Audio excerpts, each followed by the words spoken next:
अगर आप गार्डनर हैं, आपको पौधे लगाना पसंद है, फूल और फल के आप शौकीन हैं सब्जियों के, तो आप अपने घर में इस मेडिसिनल प्लांट यानी कि नीम के पौधे को भी ज़रूर लगाइए। यह बहुत ही उपयोगी पौधा होता है, ख़ास तौर से हमारे जीवन के लिए और आध्यात्म की दृष्टि से भी बहुत उपयोगी होता है। अगर आप इसे अपने घर में ग्रो करते हैं, तो माता रानी, माता शीतला का सदैव आपके घर पे आशीर्वाद बना रहता है। कहते हैं कि नीम का घर में लहलहाना बहुत ही शुभ होता है, तो आप फटाफट से अगर नहीं लगाए हैं तो ज़रूर ग्रो करिए। यह उचित समय है लगाने का, और इसके अलावा बरसात में भी आप लगा सकते हैं। तो देखिए, हम इसको बहुत समय से लगाए हुए हैं और एक छोटे से पार्ट में लगाए हैं, लेकिन अब हम इसको जो है थोड़ा-सा रिपार्ट करेंगे, इसको बड़े पार्ट में करेंगे, क्योंकि नीम का उपयोग बहुत ही होता है। अगर आपके परिवार में कोई डायबिटीज़ का पेशेंट है, तो उसके लिए भी नीम बहुत ज़रूरी है, और आप तथा आपका परिवार बिल्कुल स्वस्थ रहेगा। जिस तरह से आप तुलसी लगाते हैं अपने घर में, उसी तरह से नीम को भी ज़रूर लगाइए। और इसे कहाँ रखना है, इसका रख-रखाव कैसे करना है, इनको जो है किस तरह से पूजा किया जाता है, और घर के किस स्थान पर आप इसे लगाएँगे तो उसका विशेष फल आपको मिलेगा।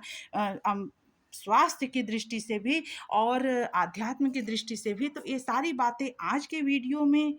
तो चलिए वीडियो शुरू करते हैं। हेलो फ्रेंड्स, स्वागत है आपका हमारे चैनल पे।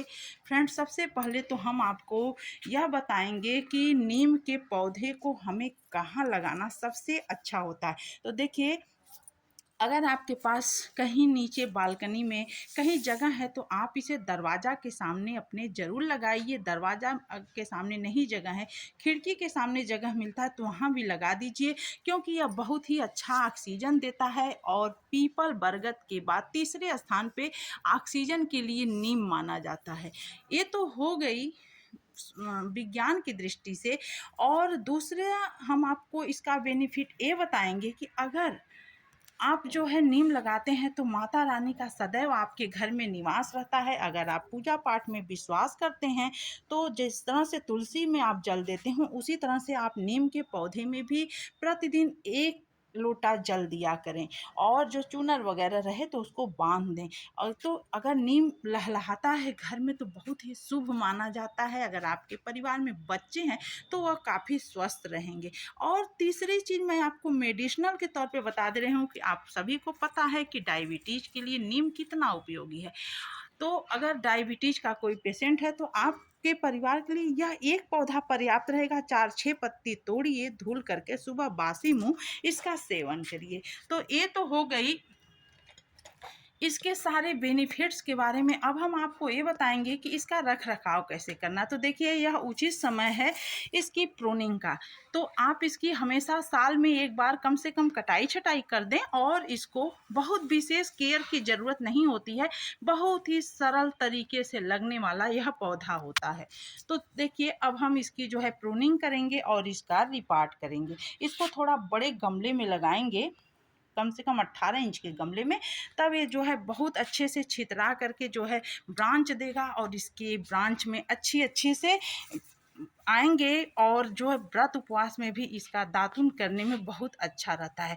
तो फिर देर किस बात की, आप भी लगाइए। देखिए, हम इसकी कटिंग करना शुरू कर दे रहे हैं। इस तरह से इसकी कटिंग कर लीजिए। यहीं फरवरी में उचित समय होता है कटिंग करने का। अगर नहीं लगाएं तो बहुत मामूली पौधा है, कई जगह आपको मिल भी जाएगा बहुत आसानी से।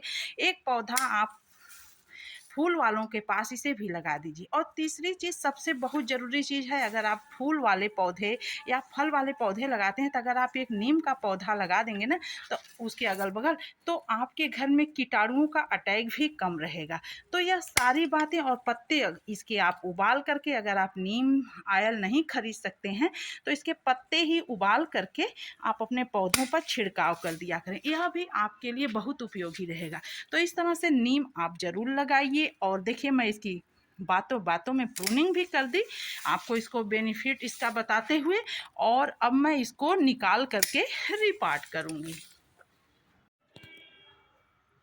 तो देखिए फ्रेंड, मैं इसकी जो है प्रूनिंग करके इसको रिपार्ट कर दी, थोड़ा बड़े गमले में, 18 इंच के गमले में, ताकि नीम बहुत ही उपयोगी पौधा होता है। तो अब मैं इसमें पानी डाल दे रही हूँ। इसको लगाना बहुत ही जो है सरल है, इसमें बहुत अधिक खाद वगैरह देने की ज़रूरत नहीं है, बस सिर्फ गाय का गोबर और मिट्टी मिला करके, कुछ पत्ते वगैरह मिला करके मैं इसको लगा दी हूँ। अब एक आध बार इसको थोड़ा बहुत लिक्विड फर्टिलाइज़र या खाद ही दे दूँगी। तो लगाते समय आपको ज़्यादा खाद देने की ज़रूरत नहीं है, इस तरह से इसमें भरपूर पानी दे देना है और साल में एक बार इसकी कटाई-छटाई करना है, इसको लगा देना है। तो फिर आप भी लगाइए इस पौधे को। तो उम्मीद है आपको ये जानकारी अच्छी लगी होगी।